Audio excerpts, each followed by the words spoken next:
Hello everyone, कैसे हैं आप लोग? बढ़िया।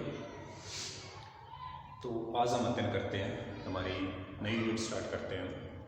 प्रोडक्शन, उत्पादन, जो आपकी थर्ड यूनिट का पार्ट है, बिजनेस इकोनॉमिक्स का।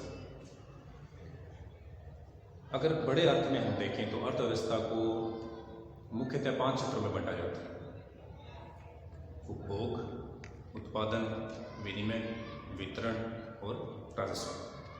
हमारी जो इकोनॉमिक्स है वो इन्हीं 5 क्षेत्रों के इर्द गिर्द घूमती है। जो सिद्धांत बनाए जाते हैं या अभी तक जो हम सिद्धांत पढ़ते आए हैं, तो कहीं ना कहीं वो इन्हीं से संबंधित होते हैं। उपभोग के बारे में हमने मांगा, इसके अंदर देखें। आज हम उत्पादन के बारे में देखेंगे। कुछ अर्थशास्त्री ये कहते हैं कि मुख्य रूप से आर्थिक क्रियाएं या अर्थव्यवस्था के 2 ही क्षेत्र हैं, आपका उपभोग और उत्पादन। ऐसा क्यों कहा जाता है?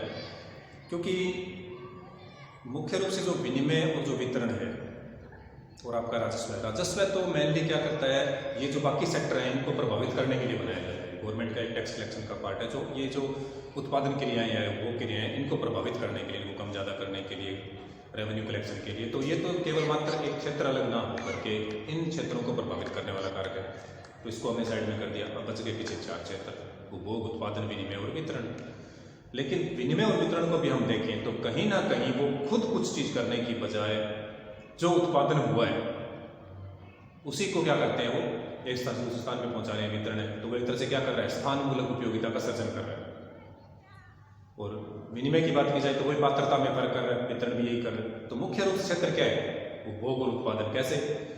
यानी उत्पादन क्यों किया जा रहा है? क्योंकि उपभोक्ता डिमांड कर रहे हैं, उपभोग हो रहा है उस वस्तु का। और उपभोग क्यों हो रहा है? क्योंकि उस चीज़ का प्रोडक्शन हो रहा है, तो हम उसका उपभोग कर रहे हैं, हमारी आदतें बन गई है। तो मुख्य रूप से जो अर्थव्यवस्था के 2 क्षेत्र होते हैं आपके, वो कितने होते हैं? समस्त आर्थिक क्रियाओं को जो इसके अंदर आती है वो आपके उपभोग, उत्पादन, विनिमय, वितरण और राजस्व। राजस्व चूंकि को प्रभावित करने के लिए इसको हटा दिया। विनिमय और वितरण क्या कर रहे हैं, दोनों में सहयोग कर रहे हैं। तो हम ये कह सकते हैं कि समस्त आर्थिक क्रियाओं का आदि और अंत क्या है, उपभोग और उत्पादन ही है। तो कई बार छोटे क्वेश्चन में आपसे पूछ लिया जाता है कि उत्पादन को समस्त आर्थिक क्रियाओं का उपभोग और अंत क्यों कहा जाता है? कैसे कोई अतिशयोक्ति है? इसमें कोई अतिशयोक्ति नहीं होनी चाहिए। हम इसको वितरण और विनिमय इसका सहायक बता सकते हैं, जबकि राजस्व जो है वो इसके प्रभावित करने वाला एकमात्र कारक है। अब बात करते हैं उत्पादन क्या होता है। किसी चीज का निर्माण करना उत्पादन कहलाएगा। लेकिन साइंस ये कहती है कि ना तो किसी चीज को उत्पन्न किया जा सकता है और ना किसी चीज को नष्ट किया जा सकता है। हम केवल क्या कर सकते हैं, पदार्थ का रूप परिवर्तन कर सकते हैं। साइंस की ये बात भी सही है। चीजें क्या होती है, अपना रूप बदलती है, नष्ट थोड़ी होती है। पेड़ को आपने काट लिया, पेड़ नष्ट थोड़ी हो गया, उसे पेपर बन गई, कागज बन गए, किताबें बन गई। तो ये एक तरह से क्या है, हम किसी चीज का निर्माण करने की बजाय उसका क्या कर रहे हैं, रूप परिवर्तन कर रहे हैं। वो एक चीज से दूसरी चीज में जा रहा है। यानी हम ये कहें कि उपयोगिता सर्जन कर रहे हैं हम एक तरह से। पेड़ की उपयोगिता थी, वो अपनी जगह है, फिर हमने उसकी किताब की टेबल व्यवस्था हुई, हमने उसको रूप परिवर्तन कर लिया। तो ये क्या किया, हमने उपयोगिता सर्जन कर लिया। यानी अगर हम ये कह दें कि उपयोगिता सर्जन ही क्या है, उत्पादन, तो कोई अतिशयोक्ति नहीं होनी चाहिए। उपयोगिता surgeon, creation of utility, creation कह सकते हैं, उपयोगिता में वृद्धि कह सकते हैं। केवल मात्र ये नहीं कि आपने नए रूप भी दिया तभी होगा, हो सकता है उसकी आपने इसमें वैल्यूएशन कर दिया, तो वो भी आपका क्या कहलाएगा, उत्पादन कहलाएगा। यानी उपयोगिता का सर्जन करना, चाहे तो क्रिएशन करना उपयोगिता का, या उपयोगिता में वृद्धि करना, increase in utility, creation of utility और इंक्रीज इन यूटिलिटी को हम क्या कह सकते हैं, प्रोडक्शन या उत्पादन कह सकते हैं। अब उपयोगिता सर्जन कैसे होगा? तो उपयोगिता सर्जन स्थिति परिवर्तन से हो सकता है, कलर वगैरह चेंज करने से हो सकता है, आकार से हो सकता है, रूप से हो सकता है, समय से हो सकता है। तो ये सारे क्या होते हैं, उपयोगिता सर्जन करने के तरीके होते हैं। जैसे ऐतिहासिक चीजें हैं पुरानी, उस टाइम का जो सिक्का था, उस टाइम उसकी वैल्यू उस टाइम के दौरान तो बहुत कम थी, लेकिन वो सिक्का आज क्या है, बहुत वैल्यू रखता है। वो किस तरह मिलेगा, समय उपयोगिता के कारण। अब 1500 साल पुराना सिक्का में मिल रहा है, उसकी उपयोगिता है, बहुत महंगा है। तो एक तरह से किस कारण हुआ, समय के कारण। कुछ चीजों के आप आकार बदल देते हो, रूप बदल देते हो। पेड़ से आपने टेबल बना दिया, लोहे से आपने गाड़ी बना दी, तो ये आपने क्या कर दिया, उसके रूप और आकार परिवर्तन कर दिया, कलर चेंज कर दिया, स्थिति चेंज कर दी। स्थिति कैसे, जैसे मान लो हिमाचल में सेव हो रहे हैं, वहाँ उसके रेट कम है क्योंकि वहाँ बहुत ज़्यादा प्रोडक्शन हो, लेकिन आपकी स्थिति उसने बदल दिया, वहाँ से उसको ट्रक में डाल के लेकर राजस्थान में लेके आ गया। अब यहाँ उसके आपको क्या मिलेंगे, ज़्यादा रेट मिलेंगे। तो एक तरह से आपने सेव का उत्पादन तो नहीं किया, लेकिन आपने उसका क्या किया, स्थिति चेंज कर दी, उसके स्थान परिवर्तन कर दिया, तो स्थान उपयोगिता का सर्जन हो गया। यानी इन सभी के द्वारा, किसी भी क्रिएटिव के द्वारा जब हम उपयोगिता सर्जन करते हैं तो वो क्या कहलाता है, आपका प्रोडक्शन या उत्पादन कहलाता है। साधारण अर्थ में अगर कहें क्या कहेंगे, वस्तु निर्माण को क्या कहा जाता है, उत्पादन कहा जाता है। ठीक है। अब क्या केवल मात्र उपयोगिता सर्जन कर लेना या उपयोगिता में वृद्धि करना ही उत्पादन कहलाएगा? हो सकता है आप जिस हो क्या कर रहे हो, लाड़ प्यार में कर रहे हो, क्या उपयोगिता सर्जन है? नहीं होगा। तो वस्तुओं की क्या होनी चाहिए, आर्थिक उपयोगिता का सर्जन हमें करना होता है, उसको अर्थशास्त्र के अंदर क्या कहा जाएगा, आपका उत्पादन कहा जाएगा। यानी वस्तुओं की आर्थिक उपयोगिता का हमें सर्जन करना। आप अपने शौक के तौर पे कोई चीज कर रहे हैं, उसको उपयोगिता सर्जन नहीं कह सकते, क्या उत्पादन उसको नहीं कहा जाएगा।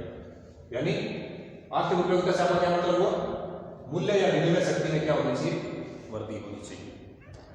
अब आपने किसी चीज को तोड़ के उससे ऐसी चीज बना दी, अब वो जिस चीज में वो मूल्य में थी उससे कम में बिकेगी, तो क्या उत्पादन किया आपने, उपयोगिता सर्जन किया? क्या उसके मूल्य में वृद्धि हुई? नहीं हुई। विनिमय मूल्य में वृद्धि हुई? नहीं हुई। तो फिर आपने काय का उपयोगिता सर्जन किया, काय का उत्पादन। तो हमें क्या ध्यान रखना होता है कि वस्तुओं की इकोनॉमिक यूटिलिटी का क्रिएशन होना चाहिए, केवल मात्र उपयोगिता सर्जन नहीं, आर्थिक उपयोगिता का हमें सर्जन करना होता है, तो उसको क्या कहा जाता है, आपका उत्पादन कहा जाता है। अब बात करते हैं, यह था आपका उत्पादन। अब बात करते हैं उत्पादन के साधन। तो वे साधन जिनके प्रयोग से उपयोगिता का सर्जन होता है। यानी जब आप यूटिलिटी क्रिएशन कर रहे हैं तो उसके अंदर आप इनपुट्स क्या यूज कर रहे हैं, उसको क्या कहा जाएगा, उत्पादन के साधन। वे साधन जिनके प्रयोग से उपयोगिता का सर्जन होता है, जो उपयोगिता सर्जन करने के काम होते हैं, उनको कहा जाता है उत्पादन के साधन, फैक्टर ऑफ प्रोडक्शन। अब उत्पादन के साधन कितने प्रकार के होते हैं, इस पे अलग अलग अर्थशास्त्रियों के अलग अलग होते हैं। कुछ अर्थशास्त्री कहते हैं कि उत्पादन के केवल ये दो ही साधन है, भूमि और श्रम। कुछ अर्थशास्त्री कहते हैं कि उत्पादन के मुख्यतः 5 साधन हैं, 5 फैक्टर्स ऑफ प्रोडक्शन: भूमि, श्रम, पूंजी, प्रबंध और साथ। मेन फैक्टर्स कितने हैं, 5 हैं। Land, labour, capital, management and last one is आपका रिस्क बेयरिंग कैपेसिटी या साहस। कुछ अर्थशास्त्री इसलिए इन दो को मानते हैं कि उत्पादन के मुख्य साधन ये दो ही हैं, इसलिए कि ये बाकी क्या है, इनमें सहयोग करते हैं। मुख्य रूप से ये चीजें बाकी चीजों को उत्पादन करने में और इनका योगता ये केवल मात्र सहयोग प्रदान करते हैं। लेकिन अगर हम वृहद दृष्टिकोण से देखें तो उत्पादन के साधन आपके ये 5 होंगे: भूमि, श्रम, पूंजी, प्रबंध और साहस। अब जो भूमि है उसमें कौन सी भूमि आएगी, जब हम उत्पादन के साधन की बात करते हैं तो प्रकृति द्वारा जितने भी निःशुल्क उपहार हमारे को दिए गए, जिनके हमारे लिए उपयोगिता है, वो क्या किसके अंदर आएंगे, आपकी भूमि के अंतर्गत आएगी। ये नहीं कि खाली जो ऊपर का सरफेस है वो भूमि में काउंट होगा, भूमि द्वारा, प्रकृति द्वारा निःशुल्क उपहार सारे उसके अंदर काउंट होगा। दूसरी बात आती है श्रम की। तो श्रम के अंदर क्या काउंट होगा, आपकी मेहनत जो आप कर रहे हो, जो लेबर है वो काउंट होगी, पर कौन सी लेबर सिर्फ वही काउंट होगी जो आर्थिक प्रतिफल के उद्देश्य से की जा रही है। आप अपने भाई का सहयोग कर रहे हैं व्रत में, आप अपने मम्मी का काम में मदद कर रहे हैं, आपकी मम्मी आपके लिए खाना बना रही है, तो उसको श्रम नहीं कहा जाएगा, केवल मात्र उसी कार्य को श्रम कहा जाएगा जो आर्थिक प्रतिफल कमाने के उद्देश्य से किए जाते हैं। तो अर्थशास्त्र में हम जब श्रम का अध्ययन करते हैं उत्पादन के साधन के रूप में, तो केवल मात्र उसी को शामिल करेंगे जो आर्थिक प्रतिफल के उद्देश्य से किया जाता है। नेक्स्ट आपका आता है पूंजी। अब पूंजी में किसे शामिल करेंगे, धन का वो भाग जो अधिक धन कमाने के काम आता है, उसी को तो पूंजी कहते हैं। तो धन का वो भाग जो अधिक धन कमाने का मात्रा उसको पूंजी के साधन के रूप उत्पादन के पूंजी साधन के रूप में माना जाता है। नेक्स्ट आपका आता है प्रबंध। अब प्रबंध का रोल क्या होता है कि जो उत्पादन के आपके साधन है उनमें वो क्या करता है, समन्वय स्थापित करता है, किस चीज से कैसे कार्य करवाना है, ये सब चीजें। तो साधनों का समन्वय प्रबंध के अंतर्गत आता है। और लास्ट आपका है साहस। जो आप जोखिम उठाते हैं, अनिश्चितता वहन करते हैं लाभ कमाने के उद्देश्य से, वो आपकी साहस के अंदर है। तो उत्पादन के ये मेजर 5 पॉइंट्स: भूमि, श्रम, पूंजी, प्रबंध और साहस। अब बात करते हैं उत्पादन के साधनों की विशेषताएं क्या होती है। पहली विशेषता क्या है उत्पादन के साधनों की? मात्रा सीमित होती है। उत्पादन के साधन सीमित मात्रा में होते हैं। अब सीमित मात्रा में कैसे? हालांकि जैसे भूमि की बात करें, आपका तो भूमि कहाँ सीमित है, बहुत बड़ी है ना, रास्ता आपके पास तो बहुत भूमि, लेकिन ये एक लिमिट तक हमारे लिए हमें दिख रही है। जैसे जैसे पॉपुलेशन बढ़ेगी एक सीमा के बाद में ये भी सीमित हो जाएगी हमारे लिए। तो उत्पादन के जितने भी साधन हैं जिनसे उत्पादन किया जा सकता है वो सीमित मात्रा के अंदर होते हैं। ऐसा नहीं है क्योंकि अनलिमिटेड क्वांटिटी हमारे पास होती है। दूसरा, उत्पादन के साधनों का वैकल्पिक प्रयोग संभव होता है, यानी उन्हें आप अलग अलग कार्य में यूज कर सकते हो। आपके ऊपर डिपेंड करता है कि आपको पेड़ से बुक्स बनानी है या अदर किसी पर्पज के लिए काम में लेना है, फर्नीचर बनाना है, क्या करना है। तो एक ही उत्पादन के साधन के अलग अलग वैकल्पिक प्रयोग संभव होते हैं। चूंकि इनकी सीमितता है और इनकी वैकल्पिक प्रयोग हो सकते हैं, इसलिए इनकी क्या होती है, उपयोगिता होती है। तो पहली विशेषता क्या हुई उत्पादन के साधनों की? मात्रा में सीमित होते हैं। दूसरा, वैकल्पिक प्रयोग इसके संभव होते हैं। तीसरी विशेषता इसकी है साधनों का संयोग परिवर्तनशील अनुपात में किया जा सकता है।